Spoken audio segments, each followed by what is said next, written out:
A sacred bond, it tells citizens like you belong because you are part of the unified sovereign entity.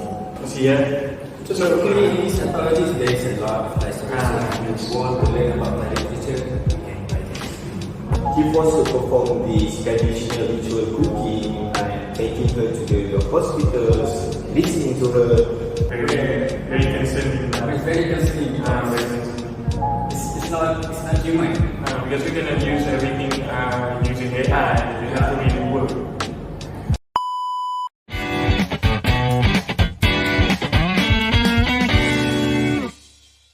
Hello everyone, what's up?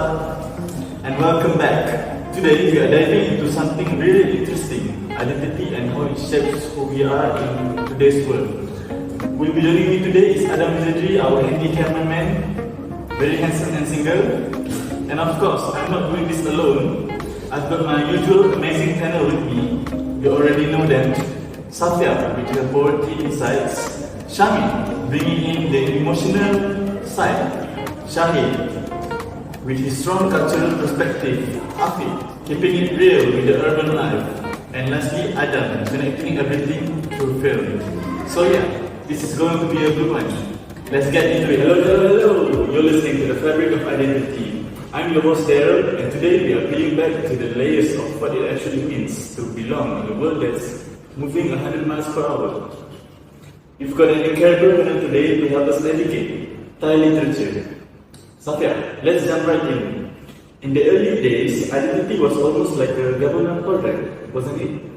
Absolutely, Daryl. Absolutely. If we look back at the 1950s, specifically Thailand's national anthem, Prachatai, who was written by Nuon Saranprapan, identity, it was all about nationalism. It's what Benedict Anderson calls as imagined communities. The anthem uses phrases like Thai blood to create a sacred bond. It tells its citizens like you belong because you are part of the unified sovereign entity. It is a national uniform, clean, proud, and also mandatory. A national anthem, a national uniform. I love that. But Shami, uniforms can be a bit stiff, right? Does that identity hold up when things get personal? That's exactly the problem. As we move into the contemporary era, with poets like Ankan Chandatik, the uniform starts to read at the seat. In his poem Houses and People, he suggests that our identity isn't just in the flag, it's also in the walls of our home. He writes, each place is the dream of an image.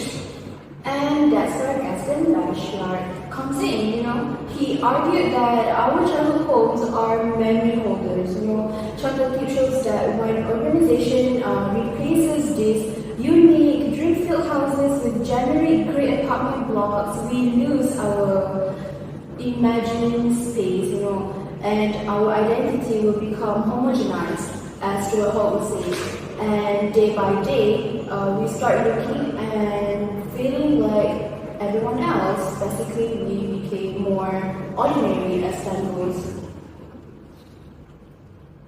Exactly. It's not just physical, it's emotional. In Other People's Hell, Other People's Heaven by Chandatik, he said that he argues that happiness and suffering are subjective. If society builds a flashy high-tech city and calls it heaven, but you feel alienated and invisible inside, then for you, it is a personal hell. So the states build the heaven, but the individual is stuck in the hell. Precisely. Look at Uten Mahamit's finger's blade. He described a wedding between finger and a blade is a violent, surreal metaphor for modern life. We want to marry progress, the blade, but we have to accept that it will cut us. We are constantly negotiating between our inherited traditions and the sharp edge of the future. It's a dangerous dance, Harold. Wow, dangerous indeed. We're just getting started. Up next, we look at what happens when sacred culture is put up for sale. Stay tuned.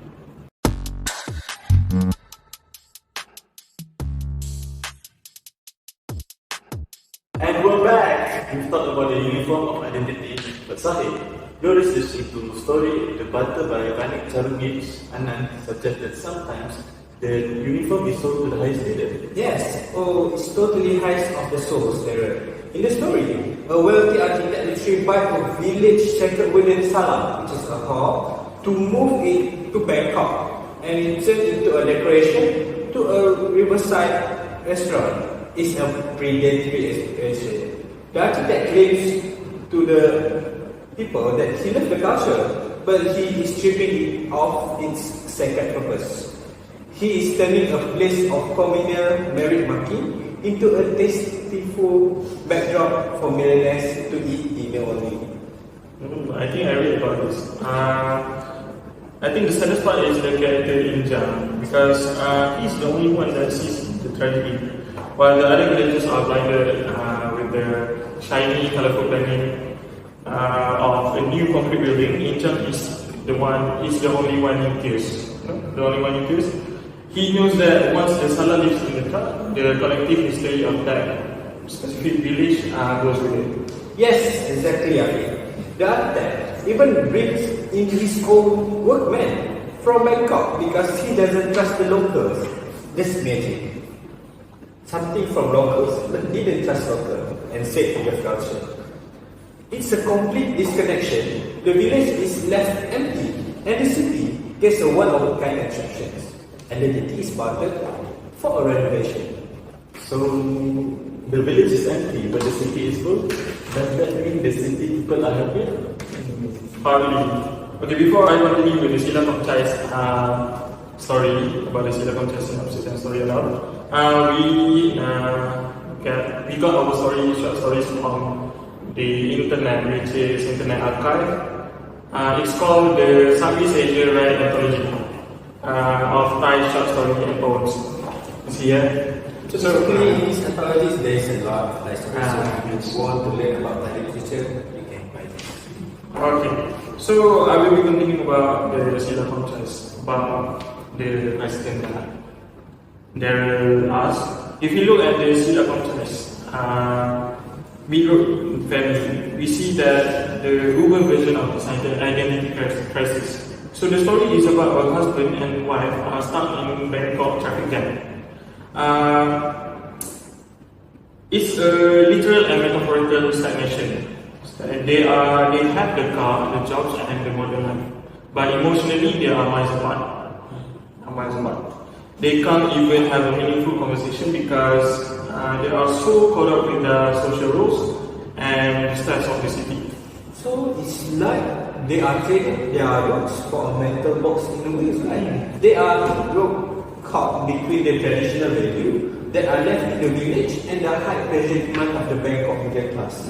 Yes, and towards the ending, and when the wife reveals that she's pregnant, it should be a moment of joy. When wife and husband and he should be happy, joy, but instead it's framed by the stress of the traffic jam. Their family bond is being shocked by the very progress they moved to the city for.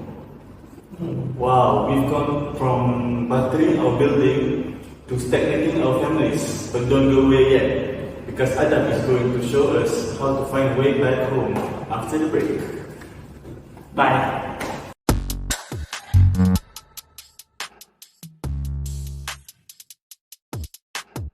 Hi guys, welcome to our final act. We've seen the lost, we've seen the butter, but Adam.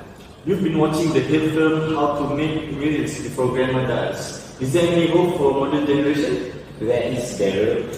This film is ultimate redemption story. The protagonist start as a total materialist. So he also represents the disconnected generation. And he only moves with his dying grandmother because he wants to secure his inheritance. And he literally sees his family as a transaction. He sounds like the kind of guy who will sell Shahid Salah to pay for a new home. Exactly. He's speaking of individualism, but as he stays with his grandma, He forced to perform this traditional ritual cooking and taking her to the hospitals, listening to her, and slowly he realized his grandmother's values, discipline, sacrifice, and duty at the foundation he was missing. Oh, so he moves from material success to emotional identity? Precisely.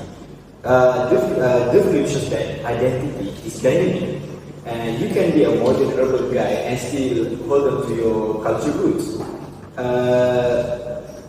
And eventually reconciles the two. He not only just get the house, he also get a sense of belonging that money could buy. So he's no longer a middle. He's finally found his direction. Wow, what a beautiful way to end our discussion. From the national anthem to hospital room, our identity has a fabric woven from our history, our space, and our people. And you have to be the one who holding the middle better. Don't let the mechanism do the wedding for you.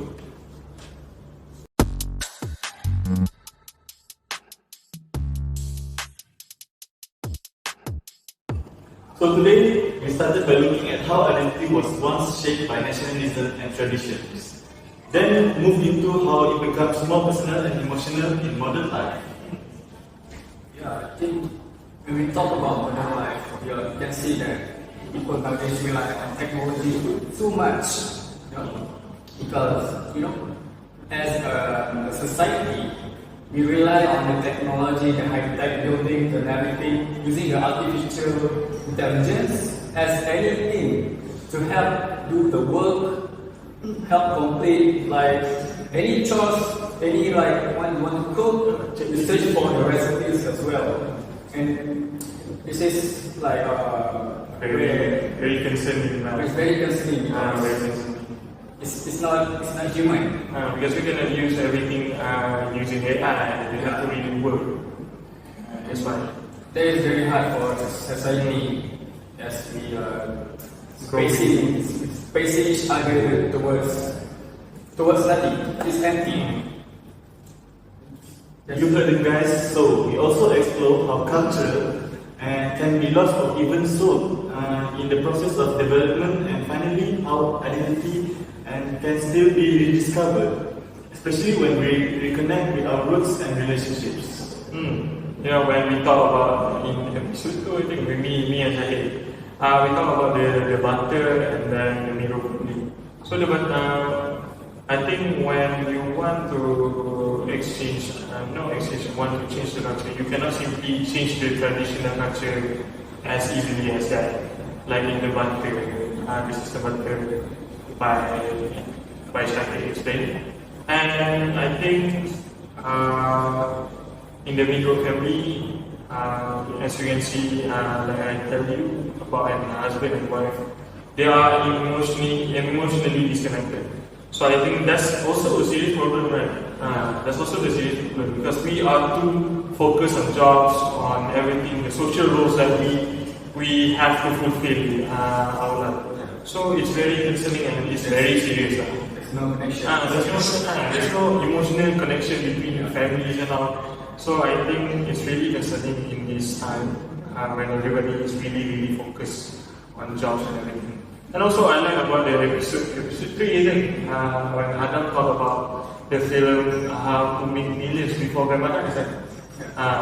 When at first the kid want to take care of the grandma just because of money. Just because of money.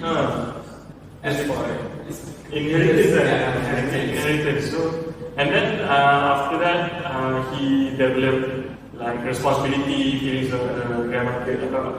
His grandmother. Final days. In this world. Feel like he's got a responsibility. And then in the end, he got the money and the inheritance from the grandmother. So I think, it's good. Focus more on emotion. So at the end of the day, identity isn't fixed. It's something that keeps evolving around us. So a huge thanks to our amazing panel, Afiq, Shamin, and for Safia, Syahid, and Adam. And to everyone listening, thanks for tuning in. See you in the next episode. Bye. Bye.